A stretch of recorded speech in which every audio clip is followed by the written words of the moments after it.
میری کتاب ہے، میری ملکیت ہے، میں کسی کو کہوں کہ بھائی تم لے جاؤ تو جائز ہے کہ نہیں؟ جائز ہے. کوئی دوسرا آدمی لینا چاہے لے سکتا ہے. لیکن کوئی شخص کہے کہ مجھے قتل کر دو، میری جان لے لو، کہہ دیا اس نے کہ قتل کر دو، میری طرف سے اجازت ہے، لکھ کے دے دیا، اسٹامپ لکھ دیا اور دستخط کر دیا، مہر لگا دی، سب کچھ کر دیا کہ میری طرف سے تمہیں قتل کرنے کی اجازت ہے. اس کے باوجود جس کو وہ اسٹامپ لکھا گیا جس کے نام، اس کے لیے اجازت نہیں ہے کہ وہ قتل کرے. کیوں؟ اس راستے کی یہ جان سے اس کی ملکیت ہے نہیں.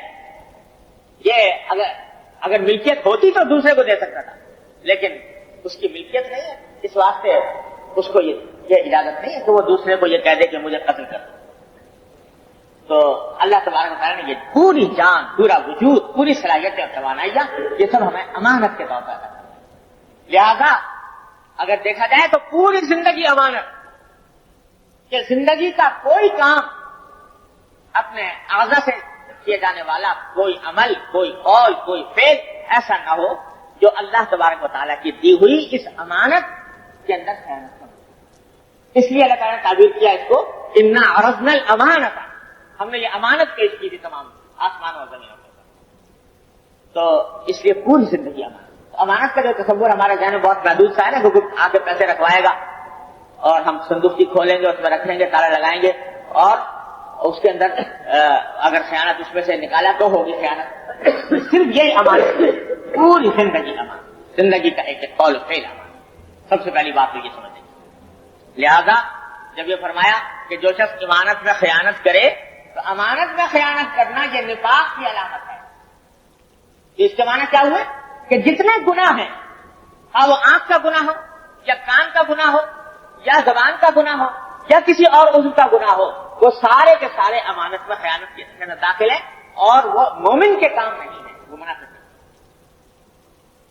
ایک بات یہ سمجھیں، یہ تو ایک عام بات ہو گئی پوری زندگی، لیکن کچھ امانتیں خاص بھی ہیں. امانت کے کچھ خاص شعبے ہیں، ان کو بھی ہم بعض اوقات نہیں سمجھتے کہ یہ امانت ہے، اس کے اوپر امانت کا اطلاق نہیں کرتے، امانت جیسی اس کی حفاظت نہیں کرتے. مثلا عاریت کے معنی یہ ہوتے ہیں کہ کسی شخص کو کسی چیز کی کوئی ضرورت تھی، اس کے پاس نہیں تھی، دوسرے سے مانگ لی اس نے کہ بھائی مجھے فلاں کام کی ضرورت ہے، مجھے تھوڑا سا وقت کے لیے دے دو، استعمال کی. یہ عاریت جو ہے یہ امانت. یہ کتاب مجھے پڑھنا کا دل چاہ رہا تھا، میرے پاس نہیں تھی، میں نے کسی اور سے مانگ لی کہ میں میرا پڑھ کے دے دوں گا آپ کو. تو یہ جو کتاب ہے میرے پاس، یہ عاریت ہے. شریعت کی اصطلاح میں اس کو عاریت ہے. یا مثلا میرے پاس سواری نہیں تھی، میں نے دوسرے سے سواری مانگ لی کہ بھائی مجھے ضرورت ہے، تو اس نے دے دی کہ بھئی ٹھیک ہے، آپ نے ضرورت پوری کر کے مجھے واپس کرتے ہیں. تو یہ شریعت کی اصطلاح میں اس کو عاریت کہا جاتا ہے. یہ عاریت بھی جس کے پاس ہوتی ہے وہ امانت ہے، یعنی اس کے لیے جائز نہیں ہے کہ اس عاریت کو اصل مالک کی مرضی کے خلاف استعمال کرے. تو ہمارے پاس وہ عاریت آ گئی تو پہلی بات تو یہ کہ اس کو ایسی طرح استعمال نہ کرے کہ جس سے مالک کو تکلیف پہنچے. دوسرا یہ کہ اس کو بر وقت مالک کے پاس لوٹانے کی کوشش.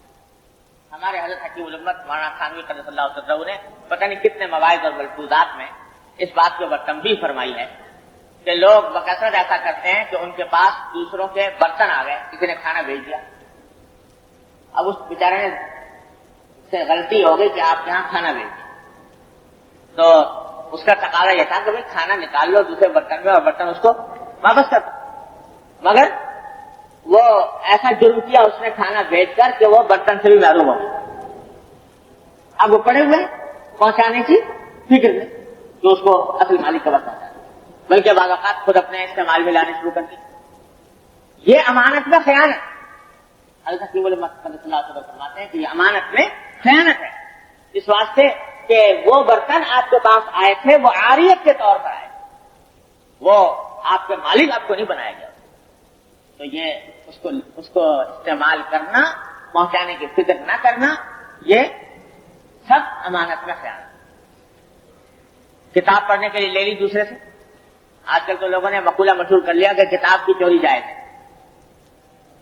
باقاعدہ فتوا دے رکھا ہے کہ کتاب کی چوری جائز ہے، یعنی کتاب اگر کہیں سے نظر آئے لینا ہو تو کر لو چوری، کوئی مداخلت نہیں۔ تو جب چوری جائز ہے تو امانت میں خیانت تو بطریقہ اولا جائز ہوگی۔ تو اگر کسی نے دے دی کوئی کتاب پڑھنے کو تو اب اس کو لوٹانے کا سوال نہیں، جو وقت پر اس کو پہنچا۔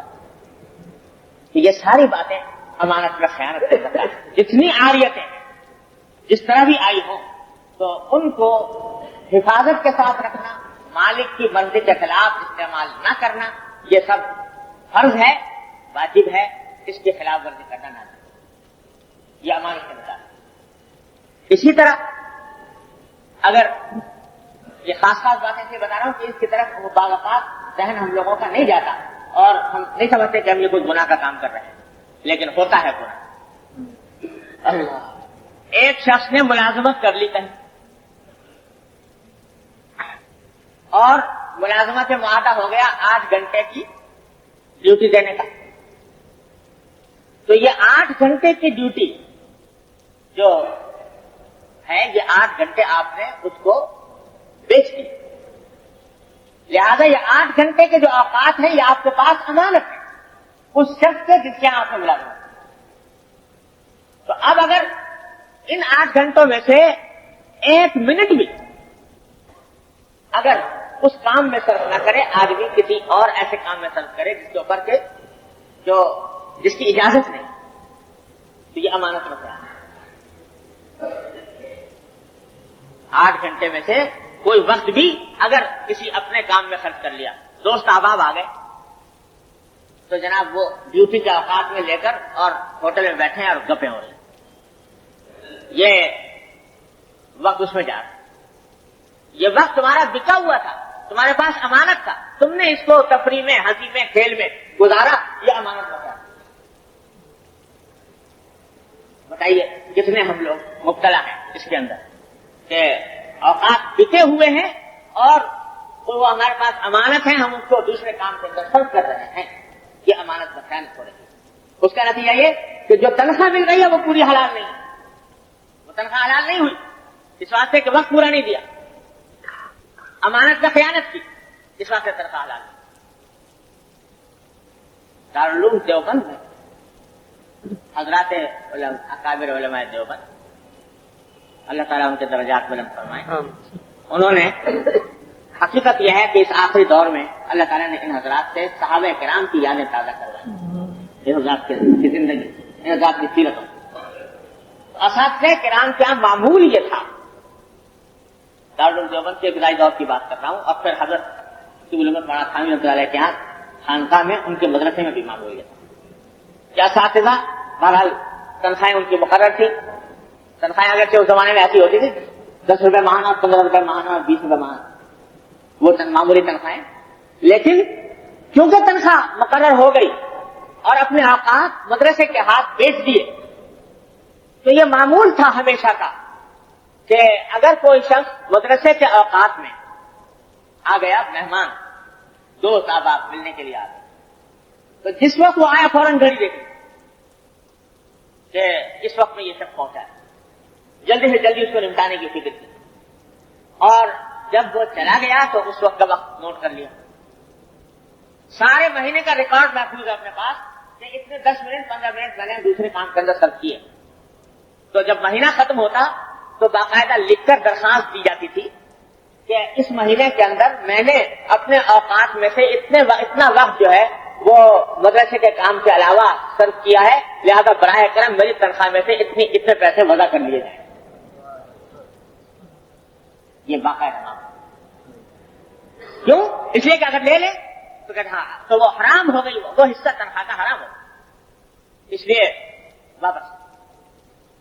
آج تنخواہیں لینے کے لیے درخواستیں جاتی ہیں، کوئی درخواست کاٹنے کے لیے کوئی درخواست کہ میری تنخواہ کاٹ لی جائے، یہ درخواست کا آج تصور نہیں کر سکتا کوئی شخص، لیکن وہاں درخواست اس کام کے لیے جاتی ہے۔ اللہ حضرت شیخ الہند مولانا محمود الحسن صاحب صلی اللہ علیہ وسلم، اللہ، یہ دارالعلوم دیوبند کے پہلے طالب علم جن سے آغاز ہوا دارالعلوم دیوبند، وہ شیخ الہند حضرت مولانا محمود الحسن صاحب صلی اللہ علیہ وسلم۔ تو صدر مدرس، شیخ الحدیث، پتہ جانے کیا کیا اللہ تعالیٰ نے کیا مقام بخشا تھا، علم میں، معرفت میں، تقویٰ میں، عجیب بزرگ تھے. تو ان کی تنخواہ آپ کو ان کی تنخواہ جو دارالعلوم دیوبند کے اندر اس وقت تھی جبکہ یہ اعلیٰ درجے کی کتابیں پڑھایا کرتے تھے، اس وقت میں ان کی تنخواہ 10 روپے ماہانہ، 10 روپے ماہانہ. تو یہاں تک کہ جب ذرا عمر حضرت کی زیادہ ہو گئی اور زیادہ ہونے کے بعد بہرحال تجربہ ہوتا ہے، آدمی تجربے سے خدمت انجام دے رہا ہے تو اداروں میں فائدہ یہ ہے کہ اس کی ترقی ہوتی ہے. تو مجلس شورا نے، دارالعلوم کے مجلس شورا نے یہ طے کیا کہ بھائی حضرت کی تنخواہ بہت کم ہے تو بڑھا دی جائے، اس لیے کہ اب حضرت کا عمر بھی زیادہ ہو رہی ہے، ضروریات بھی زیادہ ہیں اور حضرت کے مشاغل بھی بڑھتے جا رہے ہیں، تو کچھ تنخواہ بڑھا دینی چاہیے. تو مجلس شورا نے طے کر دیا کہ اب ان کی تنخواہ غالباً 15 روپے طے کر، 10 روپے کے بجائے 15 روپے. حضرت کو اطلاع ملی، جب تنخواہ تقسیم ہونے کا وقت آیا تو معلوم ہوا کہ 10 کے بجائے 15 روپے آ گئے. تو حضرت نے پوچھا بھائی کہ 15 روپے کیسے آئے؟ تو لوگوں نے بتایا کہ مجلس شورا نے اکٹھا طے کر دیا کہ آپ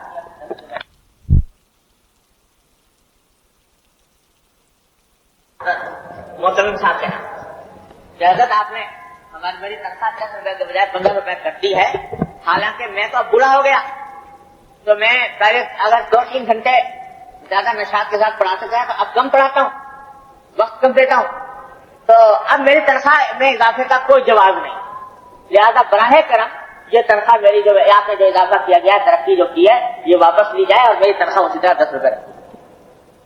یہ درخواست دی صدر محتمی.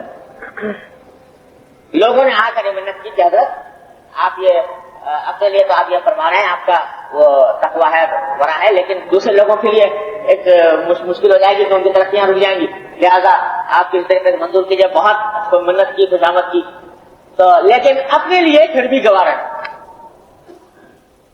کیوں؟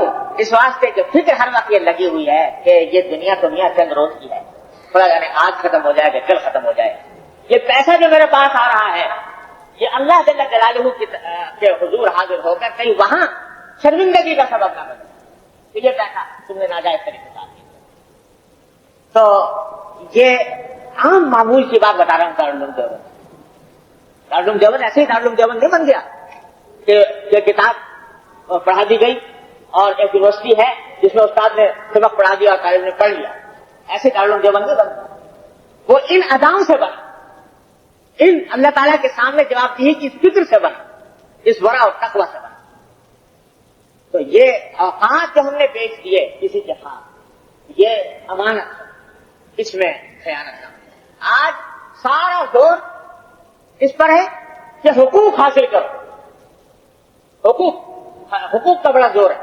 نعرے، جلوس، جلسے، مظاہرے، احتجاج، یہ اس بات کے کہ ہمیں ہمارا حق دو، ہمیں ہمارا حق دو، ہمیں ہمارا حق.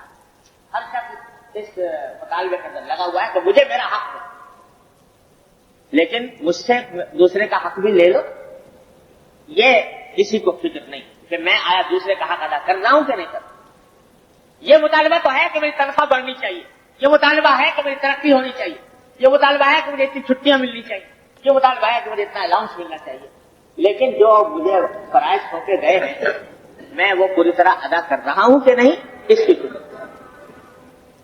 اور اس کا نتیجہ یہ ہے کہ جیسے میں عرض کیا کرتا ہوں اور ہمیشہ یاد رکھیے، بالکل سچی بات ہے کہ جب تک یہ ذہنیت برقرار رہے گی کہ میں دوسرے سے حق کا مطالبہ کروں، مجھ سے کوئی مطالبہ نہ کرے، میں اپنے فرائض سے غافل رہوں، دوسرے سے اپنے حق کا مطالبہ کرتا رہوں، اس وقت تک یاد رکھو دنیا میں کسی کا حق ادا نہیں ہوگا، کسی کا حق ادا نہیں ہوگا. حق ادا ہونے کا راستہ صرف ایک ہے جو اللہ نے، اللہ کے رسول صلی اللہ علیہ وسلم نے بتایا کہ ہر شخص اپنے فرض کی نگرانی کرے. میرا جو فریضہ ہے میں اس کو ادا کر رہا ہوں کہ نہیں، اس کی فکر کرے، اس کا احساس دل میں ہو، تو پھر سب کے حق ادا ہوتا ہے. شوہر کو یہ احساس ہو کہ میرے دل میں کیا فرائض ہے، بیوی کا حق ادا ہوگا. بیوی کے دل میں یہ احساس ہو کہ میرے دل میں شوہر کے کیا فرائض ہے، شوہر کا حق ادا ہوگا.